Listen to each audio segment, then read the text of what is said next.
Hello दोस्तों, मैं आपका होस्ट प्रतीक और आप देख रहे हैं हॉरर ट्यूब चैनल। मैं आ गया हूँ एक नया हॉरर एपिसोड लेकर। और अगर आपके पास भी कोई डरावनी कहानी है तो आप हमसे इस व्हाट्सएप नंबर पर शेयर कर सकते हैं। दोस्तों, ये कहानी है मेरे ही कज़न ब्रदर के एक दोस्त की, जिनका नाम रोहित है।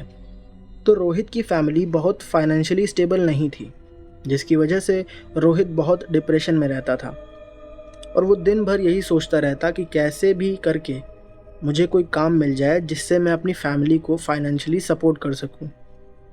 बस यही दिन भर ख्याल उसके जहन में चला करते थे। रोहित खूब ट्राई कर रहा था, खूब मेहनत कर रहा था, लेकिन उसको कोई भी काम नहीं मिलता है और उसका कुछ भी फ़ायदा नहीं होता। अच्छा, जब रोहित अपने दोस्तों के पास रहता तो उन दोस्तों में मेरा भी कज़न ब्रदर था। सब उसे उदास और परेशान देखते तो उससे पूछते, क्या हुआ यार, इतना उदास क्यों रहता है आजकल? कोई बात है? कोई बात है तो हम लोगों को बता, शायद कुछ हेल्प कर पाए तेरी। तो रोहित जो है उसने सब बातें बताई अपने दोस्तों को। तो उसमें से एक ने रोहित से बोला कि ठीक है, तू परेशान मत हो, मैं कुछ लोगों को जानता हूँ जो शायद तुझे काम दे सकते हैं। मैं तुझे 1-2 दिन बाद बताता हूँ। तो 4 दिन बाद रोहित के पास उसी दोस्त का फ़ोन आता है कि भाई, एक जॉब है तो, लेकिन उसके लिए तुझे कोलकाता जाना पड़ेगा। वहाँ पर मेरे कुछ जान पहचान के लोग हैं, उनकी एक कंपनी है, मैं कंपनी का नाम नहीं बताऊँगा यहाँ पर। तो उनकी एक कंपनी है, उसमें वेडिंग शूट वगैरह होता है, तो उन्हें एक आदमी की ज़रूरत भी है।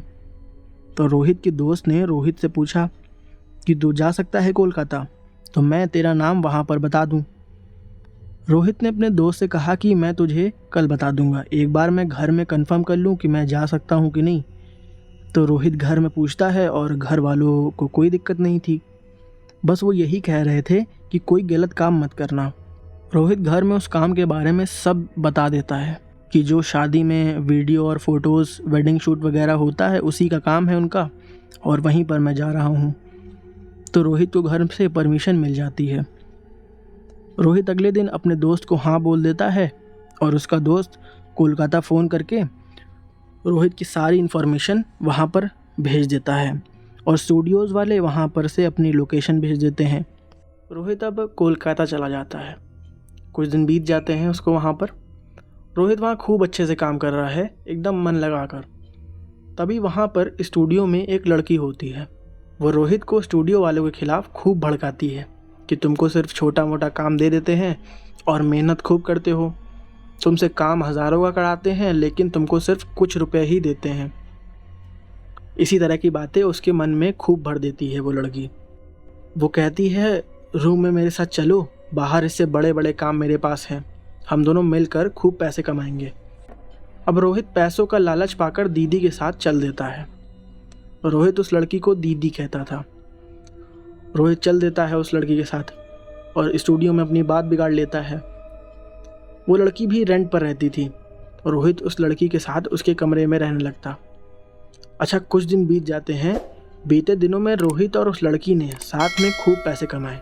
रोहित ने करीब अपने पास खुद के पैसे 2-3 लाख रुपए जोड़ लिए थे और साथ ही साथ अपने घर भी महीने में कुछ ना कुछ पैसे भेजा करता था।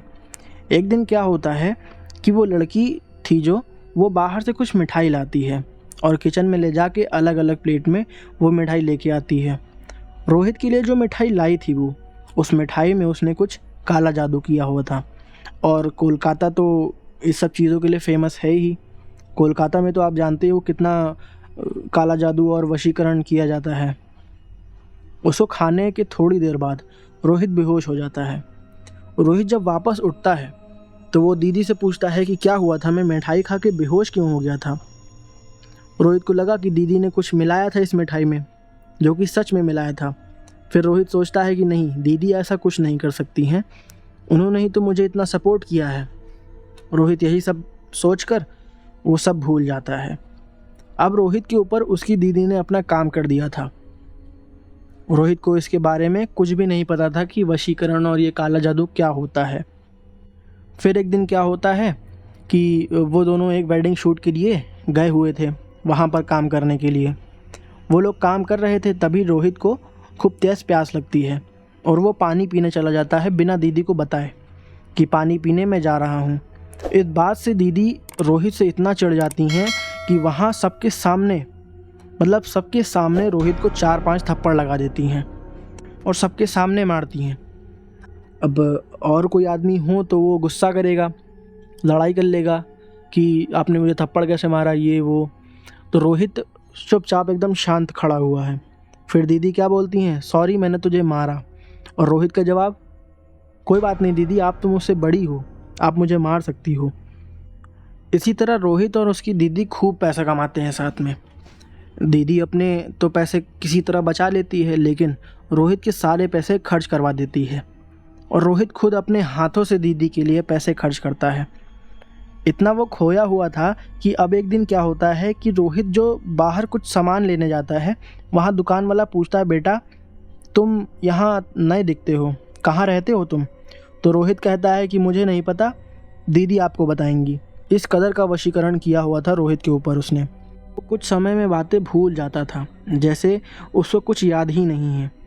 रोहित को एहसास होता है कि कुछ गलत हो रहा है मेरे साथ, लेकिन उसको कुछ याद ही नहीं रहता। उधर उसका दोस्त जिसे उसने कोलकाता भेजा था, वो लगातार रोहित को फ़ोन पर फ़ोन करता है, लेकिन रोहित का फ़ोन दीदी के पास रहता। ना तो वो उसके दोस्त का फ़ोन उठाती और ना ही रोहित को बात करने देती थी।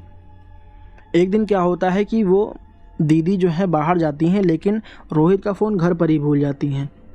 रोहित ये जान गया था कि मेरा फ़ोन घर पर है और वो अपना फ़ोन लेता है और अपने दोस्त को फ़ोन कर देता और सारी बात बता देता है। कुछ याद नहीं रहता है मुझे, मेरे पास पैसे पता नहीं कैसे ख़त्म हो जाते हैं। तो उसका दोस्त बोलता है कि नहीं, तो कहीं गलत जगह फंसा हुआ है, कैसे भी करके वहाँ से निकल। रोहित कहता है कि नहीं, मैं दीदी को छोड़ के नहीं जाऊँगा। रोहित का दोस्त रोहित को खूब समझाता है, लेकिन रोहित नहीं मानता।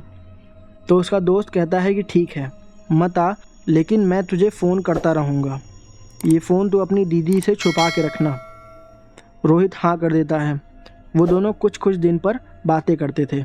रोहित का दोस्त उसे वहाँ से निकलने के लिए ही कहता रहता था, लेकिन रोहित यही कहता कि नहीं, मैं दीदी को छोड़ के नहीं आऊँगा। एक दिन क्या होता है कि रोहित का दोस्त रोहित से कहता है कि भाई तू जल्दी से घर आ जा, तेरी मम्मी की तबीयत बहुत ख़राब है, तू जल्दी से घर आ जा। अब पता नहीं रोहित क्या सोचता है कि वो अपनी दीदी से मम्मी की तबीयत ख़राब होने की बात बताता है और दीदी उसकी जाने के लिए हाँ कर देती है और कहती है वापस ज़रूर आ जाना। रोहित हाँ हाँ करके निकल जाता है। वो वापस अपने घर आ जाता। घर में सब पूछते हैं कहाँ था इतने दिनों से, ना फ़ोन ना बात करता था और पैसे भी नहीं भेजता था तू। तो रोहित कहता मुझे नहीं पता, ये दीदी बताएंगी। अब ये सुनकर सब एकदम दंग रह गए। सब समझ गए थे कि रोहित के ऊपर कुछ करा धरा दिया है उसने, वो अपने होश में ही नहीं है। एक दिन क्या होता है कि रात में सब लोग सो रहे थे। रोहित के सपने में उसकी दीदी की आवाज़ गूंजती है कि रोहित कहाँ हो, वापस आ जाओ। रोहित को ये आवाज़ आती रहती थी।